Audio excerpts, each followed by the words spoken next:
ওইটা বাইর করে মনে করেন আমার শাশুড়ির একটা কোপ মারছে, এক কোপেই মনে করেন জায়গায় হ্যাঁ পুরা মরে গেছে গা। তারপর আমার দেবর আমার শ্বশুর ওনাকে মনে করেন মাথা মুথা ডেনা ডুনা সব মনে করেন অবস্থা খুবই খারাপ, এমনকি আমার গায়েও হাত তুলছে, আমারও বুকের ভিতর মনে করেন ঘুষাইছে। এবার মনে করেন গলায় চেন ছিল, চেন চুন পর্যন্ত মনে করেন খাবলায় খুবলায়, হাতের মোবাইল টাইনা টুইনা লয়ে জায়গা।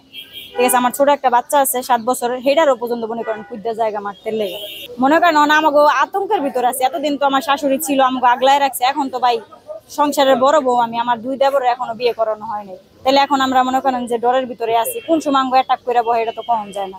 এখন আমরা ওর মনে করেন ফাঁসি চাই, ও যেরকম আমাকে একটা জান নিছে তোর তাজা আমরা ওর একটা জান চাই। আমার বোনে 10 মিনিট আগে আমার সাথে কথা বলছে, বোন তোর সাথে কথা আছে, তোর বাসায় আসতেছি। 10 মিনিট পরে ফোন দিয়া বলতেছে বাগিনা বই খালাম্মা তাড়াতাড়ি আসো, মাইরা লাইছে। তারা প্রস্তুতি নিয়ে আসছে, ফুল ফ্যামিলি আসছে মারার জন্য আমার বোনের জামাইরে যখন ধরছে, পর আমার বোনে গেছে সুরাইতে বললা গেছে মতো খালি পিছনতে নাকি ডেগার বাক করে খালি দিছে, আর এক ফারে আমার বোনে ভরে গেছে ওই জায়গায়। বোনের ছেলে দাঁড়াইতেও পারছে না, পিছন দিয়া দিছে এক কোপ। কারণ বোনের জামাইও বাগিনাও দুজনে আহত অবস্থায় আছে, তারা গাজীপুর সদরে।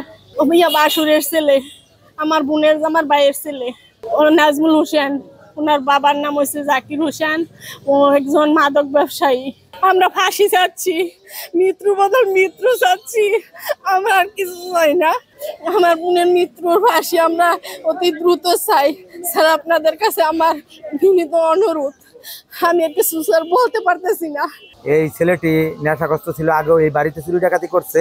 পরে হঠাৎ করে আমরা গাজীপুর থাকি, আমি শুনতে পারলাম 9:30টার দিকে ও বলছে কয় তুই তোরে মারিলেন। পরে আমার যেটা খালাতো বোন ও বলছে মারিলে ওটা তো সোজা না, এটা কয়ার লগে লগে এইভাবে একটা আঘাত করছে, একটা বুক বরাবর একটা ছুরি পুরাটাই ধরা হয়েছে। এই ছুরিটা যে কালকে ওই আনছে এটা সবাই দেখছে।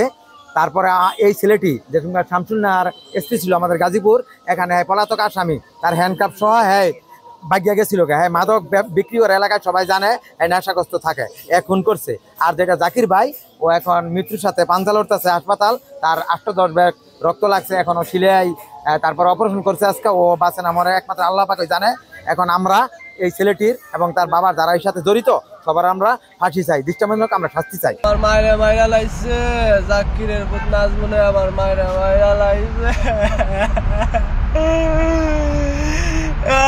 আমার বাইরে ঘুমাইছে।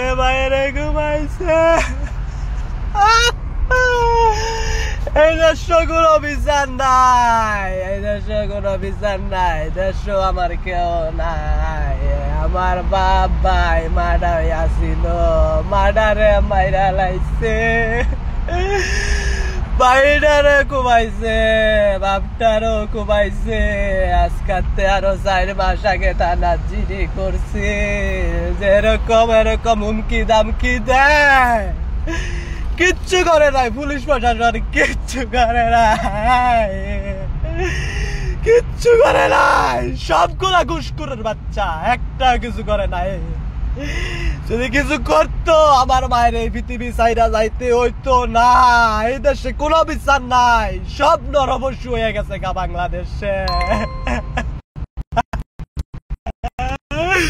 কোনো বিচার নাই, এই দেশে কোনো বিচার নাই। আমার বাবা ভাইয়ের কাছে কেউ নাই রে ভাই, কেউ নাই ভাই, কেউ নাই। আমরা 2টা ভাইও বিদেশে, কেউ নাই, কেউ যে দেখবো। সবাই মিললে আমার মাইরা লাইছে, আমার মায়েরারে শেষ কইরা দিছে।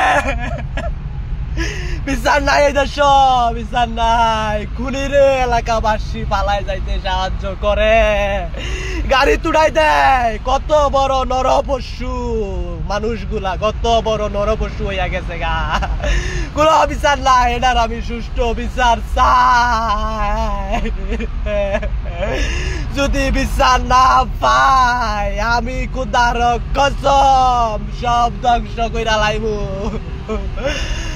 আমি আমার আইন নিজের হাতে তুলা নিব। যদি খালি এটির বিচার না হয়, 24 ঘন্টার আলটিমেটাম দিছি, আমি দেশে আইতাছি। যদি 24 ঘন্টার ভিতরে যদি গ্রেফতার না হয়, আমি সবটিরে মার্ডার করবো। আমি